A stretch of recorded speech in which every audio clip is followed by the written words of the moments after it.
Student, you are most welcome to our educational channel mechanical Pandit. और मैं आपके प्यारे पांडे सर। आज स्ट्रेंथ मटेरियल में बेंडिंग इक्वेशन के ऊपर हम लोगों ने बेंडिंग इक्वेशन पढ़ा था बहुत ही डिटेल में। आज उसी के ऊपर एक न्यूमेरिकल करेंगे। न्यूमेरिकल करें उसके पहले हम 2 मिनट, ज़्यादा नहीं, सिर्फ 2 मिनट टाइम लेंगे कि इस न्यूमेरिकल के बैकग्राउंड को थोड़ा सा क्लियर कर दें, याद दिलाएं आपको। तो हम लोगों ने बेंडिंग स्ट्रेस में प्योर बेंडिंग पढ़े थे और बेंडिंग स्ट्रेस के इक्वेशन भी निकाले थे। इस तरह से कुछ इक्वेशन डेराइव किए थे जो अभी आपके सामने है। और इक्वेशन अपना कुछ नहीं, m upon I equal to E by R equal to sigma upon y, ये लेक्चर नंबर 72 में था। और कैसे डेराइव किए थे, बहुत डिटेल में डेराइव किए थे। और ये हमने समझाया था कि किस तरह से किसी बीम के ऊपर जब आप लोड लगाते हैं तो ये बेंड होता है, कैसे न्यूट्रल लेयर आता है, और ये पूरा डिटेल में हमने आपको बताया था रेडियस ऑफ कर्वेचर लेकर के। और इस तरह से हमने सिमेट्रिकल सेक्शन, अनसिमेट्रिकल सेक्शन का कॉन्सेप्ट बताए थे। और जो है ये बेंडिंग स्ट्रेस के एजम्पशंस बताए थे कुछ, कि what are the important assumptions while deriving the bending equation. जब आप बेंडिंग इक्वेशन को डेराइव करने जाते हैं तो बहुत ज़रूरी है कि इन एजम्पशंस को ध्यान में रख करके ही आप डेराइव करें। अब देखिए यहाँ पर इस क्वेश्चन में आइए, जैसा कि हम बार बार बोलते हैं और हमने पहले ही बता दिया कि यहाँ पर आप ध्यान दीजिएगा, ये आपका बेंडिंग इक्वेशन है। ये क्या हो गया, आपका बेंडिंग इक्वेशन है, ठीक है। इस बेंडिंग इक्वेशन के बाद हमने बताया था कि तीनों को एक साथ कभी यूज नहीं करेंगे, किसी भी दो को एक बार, फिर किसी दो को एक बार, इस तरह से जैसा जरूरत पड़ेगा करेंगे। देखिए इस दो को एक बार लिए हैं तो sigma upon y equal to M upon I. Sigma क्या है, bending stress developed in the beam, ठीक है। और bending stress developed in the beam, that means कि ये आपका क्या हो गया, कोई बीम है, ठीक है। ये सिंपली सपोर्टेड बीम है और इसके ऊपर जो है आप क्या करते हैं, लोड लगाते हैं। जब आप लोड लगाते हैं तब आप देखेंगे कि ये कुछ ऐसा बेंड हो गया, ऐसा बेंड हो गया।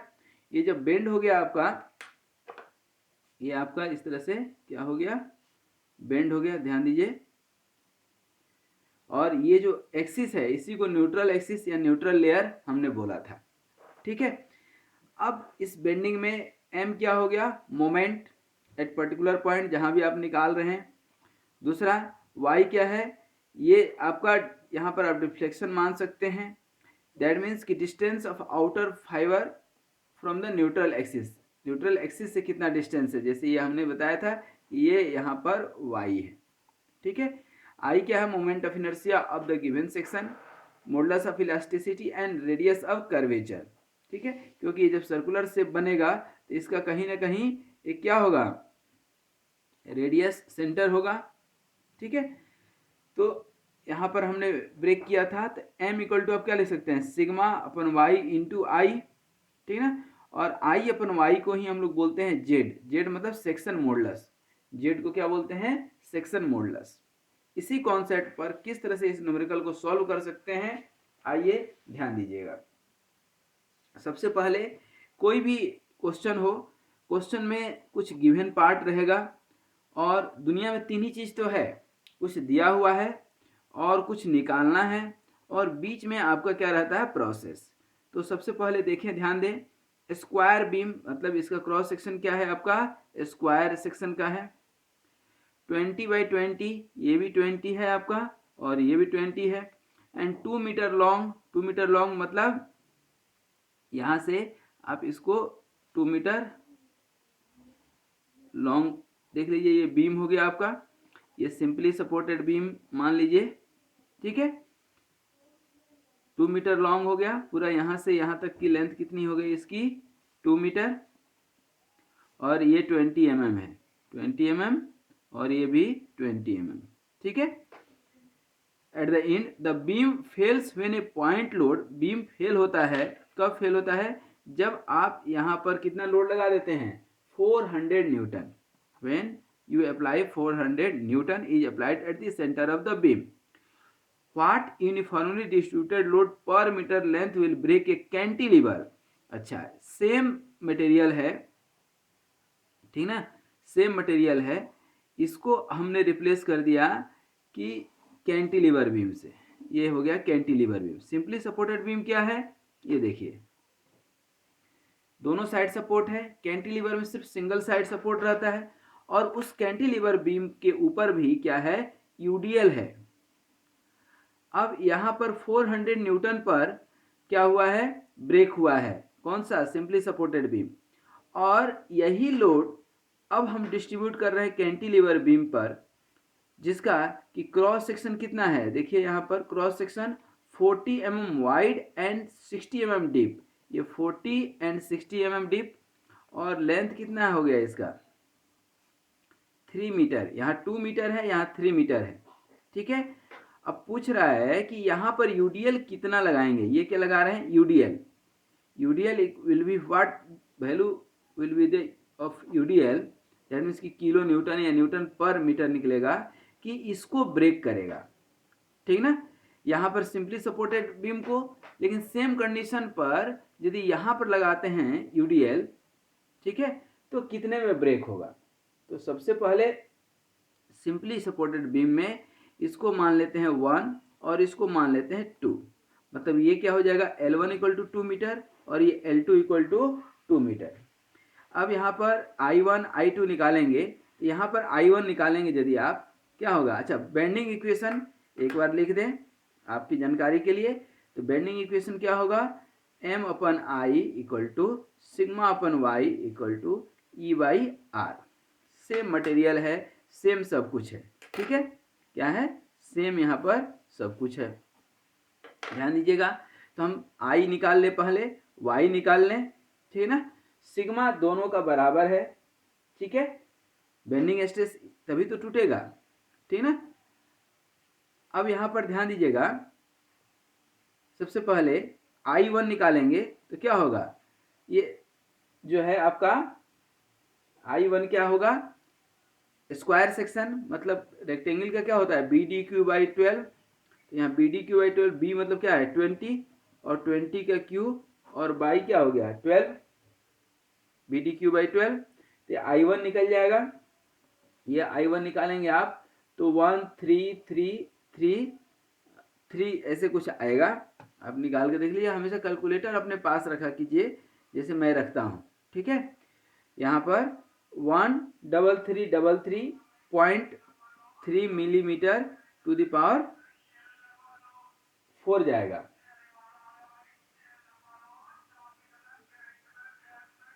ठीक है। अब ये I1 हो गया, ठीक है, उसी तरह से आप I1 का काम कर लें पहले, ठीक है।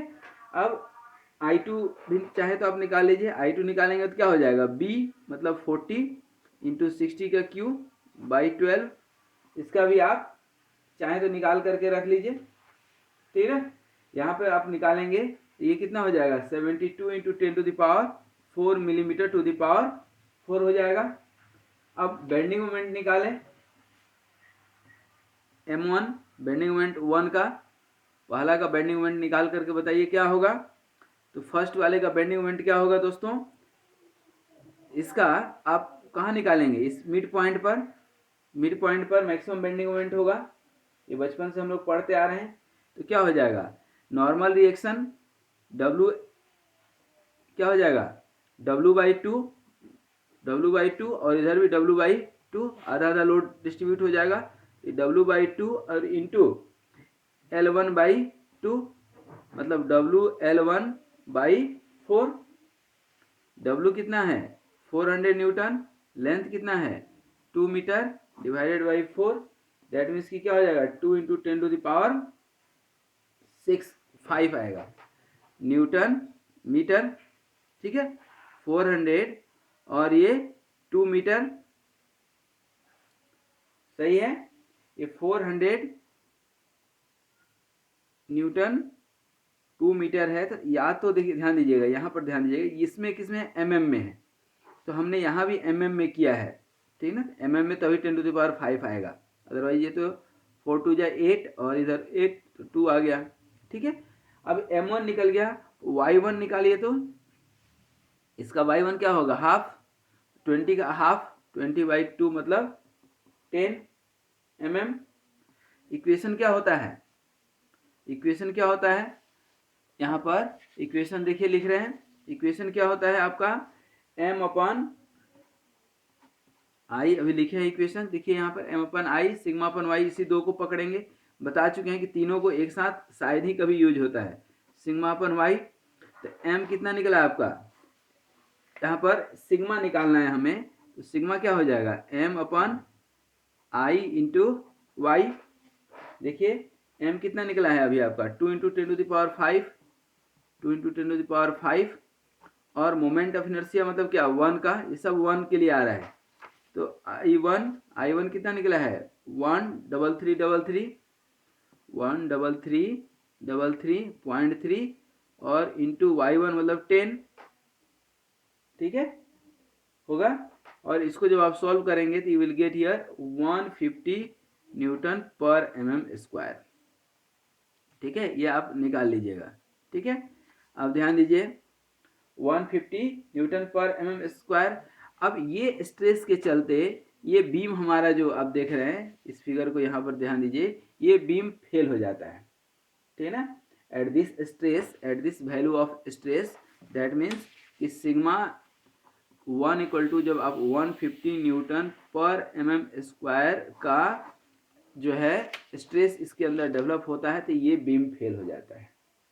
ठीक है ना, and that is the maximum stress that this material can withstand. ठीक है ना, and the same bending stress will remain for the cantilever beam, but in case of cantilever beam apart from the point load UDL is working here। UDL के चलते अब क्या निकालेंगे, bending moment, UDL के चलते बेंडिंग मोमेंट।